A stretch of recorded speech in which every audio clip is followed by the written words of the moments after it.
Whoosh, there goes Iskall. Howdy y'all, Joe Hills here, recording as I always do in Nashville, Tennessee, underneath the G-Team base. As you can see, Iskall85, the Grifter, and Iskall87 and Grian are all online now. They're doing some top secret stuff above the base, which I can't show you as part of this recording, but you know what? I heard it's going to be pretty good. You might remember in my last episode, Gladder, I created a G-Team ladder that went down here and also up.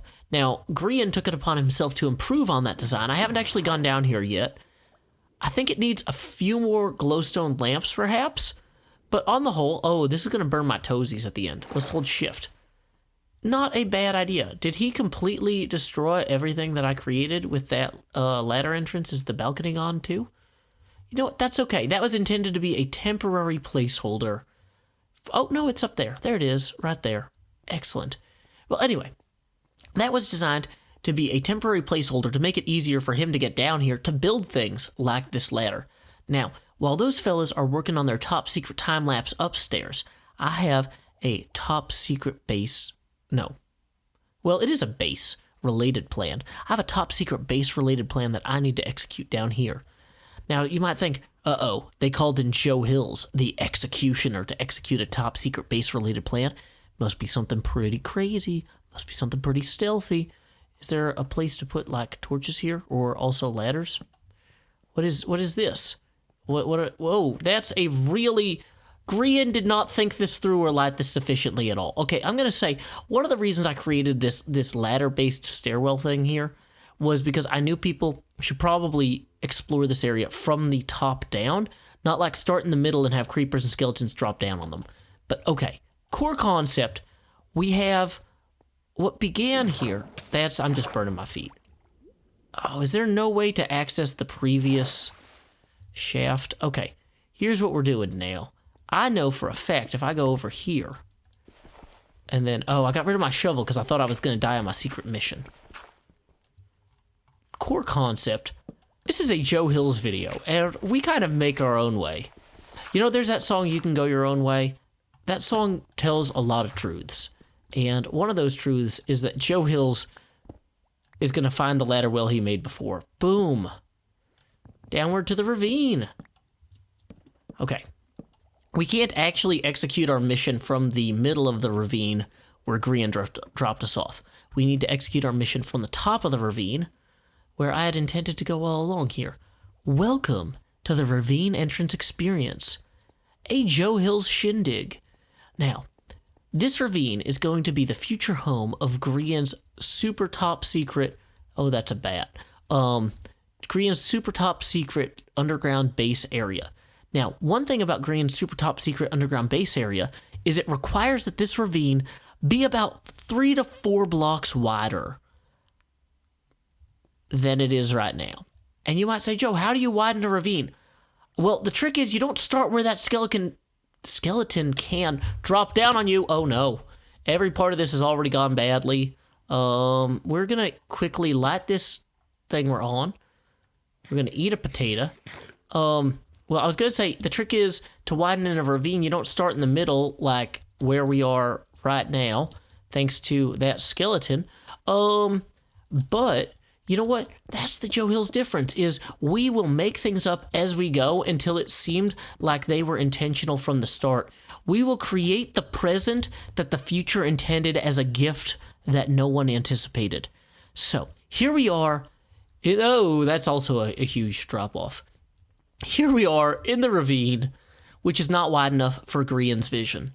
Now, you guys might say, Joe, if it's Grian's vision to make this wider, why doesn't he make it wider? Well, because he's like up there with Iskall225, making all that stuff different. And so I can't really deal with that right now. I'm going to do this instead. So let's go ahead, 3 to 4 blocks. That's kind of an awkward number, because you can't really mine something out 3.5 blocks at all. Also, in general, I'm just thinking I should widen it on the side that I have easy access to, not the side I don't. But I'm not sure if that's actually aesthetically going to be true. Additionally, I think I should probably increase the height here by mining out these top blocks some. Although, maybe that's not the case. Maybe we should just come 3 to 4 blocks this way and widen it, right? Grian said 3 to 4 blocks wider. Well, oh wait, if we do that, we're going to run out of floor. The great thing about running out of floor is it's a lot like running out of road, except I don't have a DeLorean. So, you know, I don't need to be going 88 miles an hour. I go my own way. There are a lot of mobs down there. I have insufficient armor. This entire project is arguably a fool's errand, and that's why they chose me at Joe Hills, the greatest fool on the entire server. Don't let ZF try to steal my crown. People are like, Joe, don't do that. Oh my goodness. Okay, that was really bad, guys.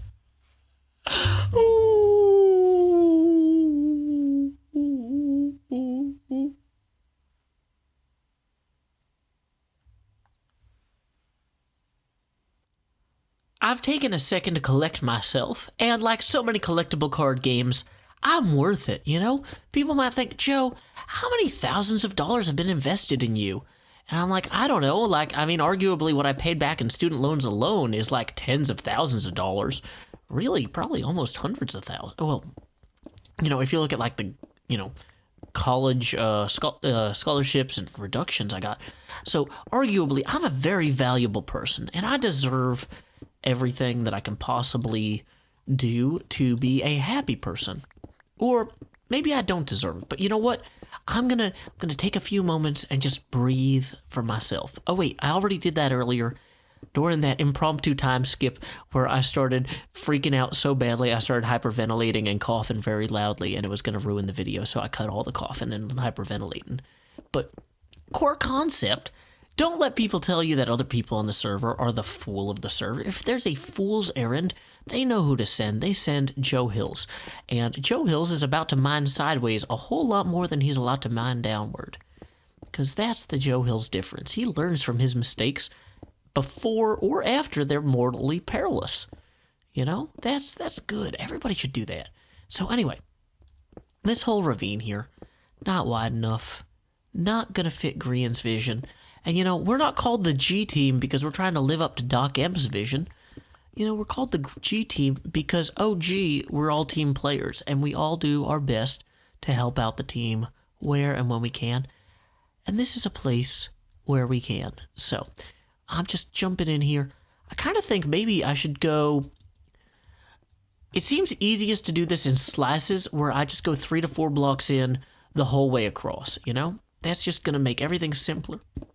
It's going to make everything easier. So let's just cut in 3 blocks all the way across. Okay, see this? This is an interesting problem here. Now, if we expand the cavern 3 to 4 blocks on that side, then we're not going to expand it over here. Yeah, okay. Now we have 2 problems. We need to bridge this fork temporarily and expand it broadly. Okay.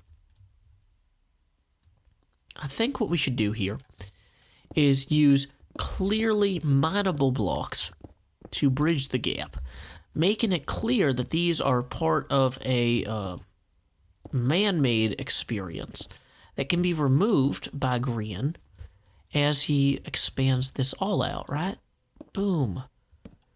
We are just making every piece of this beautiful, simple, easy. Why did I put my shovel in the ender chest? I did not realize that there were going to be blocks here that needed shoveling, and clearly there are. So what I'm kind of thinking is let's run back upstairs, grab our shovel, come back down, and do a little bit more digging. Time skip. I will say, if Grian had not been online, I was going to claim that Doc M had told me to expand this cavern. Just because I thought it was funny. Who's the guy who's named Iskall? Iskall Jones. He comes from Sweden when it's not Norway. Iskall Jones. Iskall Jones, 1970s detective. I'm Iskall Jones. Disco Jones. That's not really a good disco voice. We are back down here, well below the surface, digging out this ravine at a rate of 3 or 4 wide per segment here. You might say, Joe, how do you know if you're doing a good job or not? I don't. I'm just kind of digging things. That's the great thing about being a secret agent, though. You have very little immediate oversight, you know? Secret. Whoa. That guy oversaw me. Where is he? Is he down? Where is he? Well, one downside of working in a terrifying ravine, though, is there's always creatures that are looking to hurt you. Like that guy. There we go. We'll strike out at him with Mjolnir's hammer. Does anybody see a skeleton down here somewhere that was maybe shooting at me before? I don't see him now. Either way, let's keep digging. It's easy. Time skip. Sometimes when I'm playing Minecraft, I like to reflect on some of the high points of my day and just share the little expressions of joy that I've had with you, the audience. And, you know, I don't want to be one of those fellas that's always, like, talking about his family, bragging about his kids, like, because, you know, I love my wife and I love my daughter so much. But, you know, not everybody is so fortunate. And sometimes it feels like kind of cruel almost to be constantly like, oh, yeah, my kid's the best. Here's something they did, you know, blah, blah, blah. Like, I don't want to do that. But, okay, we're going to drop a lot of this cobblestone. More of this cobblestone. We need that. Okay, there's Mjolnir's hammer. Okay. Every part of this whole thing, this anecdote has been heavily derailed. We're going to drop more of this garbage blocks down here until we have room to use our hammer safely. Enjoy your andesite and cobblestone, floor dwellers. But anyway, back to my wonderful anecdote about my child. My child really does not enjoy the television show Frasier. And so one thing that I've taken to doing is if I give her a chore to do in another room, I'll put the show Frasier on in the living room. And if she comes into the living room and is like, hey, what are you doing in here? I'm like, well, I'm doing my chores in the living room. What are you doing in here? She's like, well, I don't want to do my chores. I'm lazy, blah, blah, blah. Then I'm like, well, you know what? Then you get to watch Frasier, because that's what's happening in here while I do my chores. I'm tidying up in here. If you were in your bedroom tidying up your toys and your books, you wouldn't have to watch Frasier. You could do whatever you wanted, because it's your space. This is the space that I'm working in, and I've laid claim to it, and Frasier is on the television. Too bad for you, small child, right? And this, to me, seems like a reasonable parenting measure, because it's not overtly cruel. I'm not screaming at her, you get back there and you do your chores right now, you know, because, like, sometimes kids need a break, you know, but if she wants a break, she has to get outside of her comfort zone, you know. That, I think, is a fair compromise.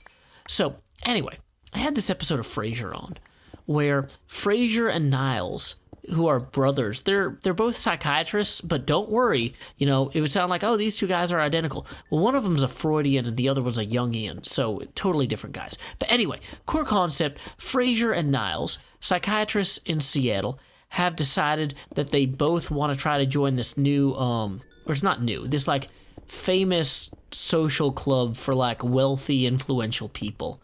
And 2 spots have just opened up, so this is, like, their chance. And they're going to this cocktail party hosted by this club, and they're trying to help each other look good in order to both get invited to become permanent members, you know? And so at one point, one of them finds out that one of the slots that they thought was going to be available is no longer available. So there's only 1 slot open in the club for both of them to compete for, rather than 2 slots for them to cooperate toward. And I go, ooh! And Corinne wasn't really following the show entirely at this point. She was kind of flopped on the couch, being like, I'm tired of fixing the stuff in my room. I'm just going to lay on the couch and be sad because I'm so tired from carrying books from one part of the room to the other. Which, okay, look, you can move books. You're a child. You have child strength. You know, whatever. But anyway, so she perks up because she can tell that I'm, like, freaking out about what's happening in the show, because this is I mean, a very predictable turn of events, honestly, from a writing standpoint. This is how every episode of Frasier is basically structured. But as in terms of like, now that the characters' knives are going to come out, they're going to freak out. This is going to be really exciting for them and for me to watch. And so I go, ooh. Corinne hears me exclaim, ooh. And she has me explain the entire premise as I just explained it to you, explained to her, except in terms of a 5-year-old could understand. And she's just like, but Daddy, if there's not enough spots for both of them to be in the club, why don't they just both leave now? Maybe they should both not be in the club together. And she didn't sit and think about that. She just responded with that. And I was so proud of her. Like, it's going to sound dumb, but like, that is exactly that the fact. And I told her, I'm so happy that you thought of that. That's a really good answer to this problem. And she says, I didn't have to think about it, Daddy. I knew. And I'm like, yeah, that's why it's so exciting for me. That's why I'm so proud of you right now, because the fact that you instinctively came to a conclusion about a way to resolve this that would be, more productive for everyone involved. That's really good. That makes me feel like maybe I haven't screwed up entirely as a parent, even though I was feeling kind of like when I'm watching you not do your chores and lie on the couch watching Frasier with me miserably. Like, she makes a pouty face if she has to watch Frasier. It's clearly a punishment. But anyway, the fact that I could describe a situation to her and she could just instantly respond with, well, here's a way that everybody could be better off than doing what they're doing now by being mean to each other. I don't know, that just made me really proud. Like, it's the silliest, littlest thing. But, it's something. And I don't know. Sometimes it's hard to say, when you're raising kids, like how much any one individual interaction with them adds up to anything, Like, I never sat her down and said, if you want to do something with your friends and there's not enough spots, then you need to take turns or walk away. Like, that wasn't a conversation we had. That was just, she heard the scenario. She responded instinctively. And, I don't know. I'm happy about it. All these little things where you build a little bit, you chip away a little bit, it adds up. Or it sculpts into something that's not entirely predictable and that you can't entirely claim ownership over as a parent, Like, I'm proud of my daughter for being who she is, but a lot of who she is just, it's her responding to things. And I try to set her up to respond well to them, but at the end of the day, a lot of it's just gonna be on her, and I'm proud. We have a Fortune 3 pick here, which I've heard is one of the most fortunate picks possible in Minecraft's current configuration. Now, there's a bunch of zombies who want to intrude on my little diamond party. But you know what I say? Not today, zombies. Look at this, 7 diamonds. Grian didn't tell me I was going to get rich doing this stuff. I would have done this for free, but now I don't have to. So that's also pleasant. I'm kind of thinking I want to erode all of the places where zombies could possibly jump up, which means not making steps for them. That would be a smart way to do that. So we're going to just kind of keep eroding. Oh, hey, look, zombie. That one has lava for you. You can go in the lava. You want to go in the lava, zombies? You can all go in. There's room. There's so much space in there. It's really warm. Are your toesies cold? You can go in the lava. Anyway, that's the great thing about this. I'm getting diamonds. I'm knocking zombies into lavas. I'm just having a good time. Whoa, that's a skeleton. Skeletons have different modus operandi than these other fellas, and then they require different tactics for dealing with them. So we're just gonna step up here. Gonna enjoy that. Whoops, I didn't want to place a cobblestone block. I'm sorry, Minecraft the game. You misread my intentions. Although not my keyboard input. That's actually 100% my fault that I hit the wrong button. But wait, where'd the skeleton go? I thought I got the zombie, but not the skeleton. Now I've got another zombie. These zombie guys just never end. Well, either way, I guess we can continue widening this safely now. So there we go. Just widening away, opening up these little lava spurts here. Whoa. Whoa, those were burning experiences. My body's on the ground. My body should not be here. This is not where bodies belong. Also, I almost burned to death, and I'm freaking out from the near-death experience of it all. Also, that creeper can probably see me close enough to blow up. So, lots of mixed feelings about this entire part of this whole experience. That's bad.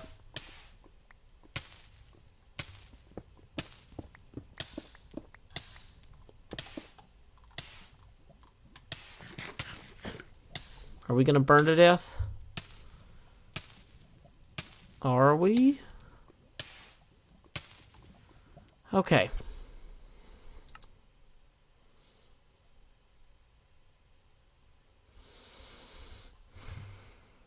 Okay, so apparently the beds in the base were missing or obstructed.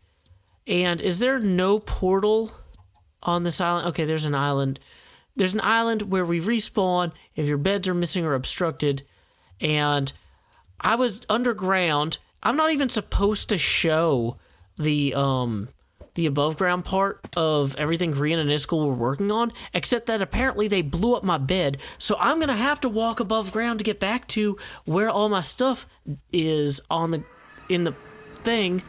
Like, so I don't know, Iskall and Grian. They're like, don't spoil our thing.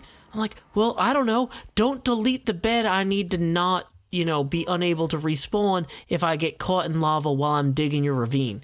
So, anyway, here we are, heading back to the GTeam base. We are 100% Elytra free. I don't know if it was day or night when I died, because when I died, I was underground, being cool or whatever. But if those bunk beds are missing or obstructed, then either Grian messed them up, Iskall messed them up, or they never worked in the first place and we shouldn't have been using them as beds. So, okay, good. It's daytime. That is a progress. We will take every progress in its own way. Now, I'm going to look at the ground as much as I can because I don't want to destroy the integrity of whatever they've constructed over here. But also, I hope there's still an entrance to get in, because otherwise I'm going to punch my way through their terracotta so I can get to my items before they despawn. I had so many diamond pickaxes and diamond armors on me because, once again, I was tasked with building a ravine. And the wonderful thing about building a ravine is it takes a lot of work, a lot of time. Got to be personally deeply invested in all of this. Oh, there's a zombie by the door. A zombie by the door. Are you the reason? Did you break the beds? Oh, good. I'm on fire again. I'm on fire again. That's what killed me the first time. But you know what? I think I'm going to go relive that experience over here in this lake so I don't die immediately from being on fire again. Okay, I didn't die. But I'm not happy about it. I'm happy about the not dying part. But seriously, though, all of our stuff is way below us here. Okay, now I've got 2 hearts. 2 hearts. I'm a regular doctor. Why am I doing so poorly over here? We are just going to go down here and quickly grab everything we lost before... Okay, don't... These bunk beds don't work. They don't work, okay? Nobody broke them. They just don't work. They're terrible bunk beds. Okay, we got raw chicken. Can we cook it and get some food before all of our stuff despawns? Hey, oak planks. Welcome to the future. You're fuel now. Railroads, do you burn? Do you burn railroads? You don't burn. None of this burns. None of this is flammable. We need to ignite the burning masses. Let's go. Let's go. You're not a furnace. You are. There we go. So, we're going to eat this chicken. Then, we need a second chicken. We can't go back down there with 1 chicken. Okay. Okay, so we've got a second chicken. We need to quickly grab... I was fortunate enough when I died, or I was smart enough when I died, to quickly bury myself in a bit of cobble. So we're going to need as little extra or excess material as possible while we go get it.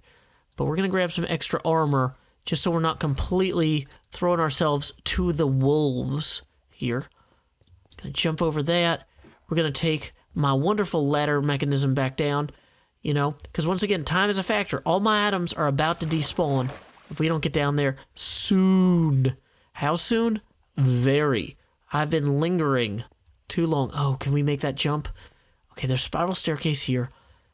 Okay, so I fell in the lava when I was mining about here, and then I made that little chamber there, which I think we can get to here. We're just gonna dart across, like dart, dart, dart. That looks super promising. Now, we're gonna quickly actually get our gear assembled. See, here's some good boots. Everybody loves good boots. A torch, that actually could be helpful. Anything left on the ground here? No. I broke the torch. Okay, let's fix that torch problem one more time. Okay, I can't find the torch now. There it is. There's the torch. Okay. Gonna move forward so we can see past the torch. Gonna look around. There's got to be a quick way for me to make a hasty escape back up out of here. You know what? This has been enough digging for the day. We have vastly expanded this entire area, you know? We've done great work. And it's not like Grian is here, you know, watching us anymore. The grifter has clearly logged out of the server. Uh-oh, the boss is here. Grian is inspecting the ravine. It's a Ravine Grian review. Who knew? I knew. I knew this was coming, guys. But I'm prepared. He's munching his potatoes. That might be a sign of approval.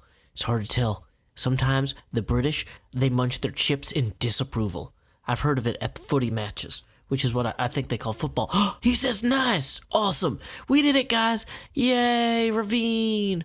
This is actually going to be pretty decent once we start building hot air balloons and airplanes and stuff down here. It's going to look really impressive. So, anyway, until next time, y'all, this is Joe Hills from Nashville, Tennessee. Keep adventuring.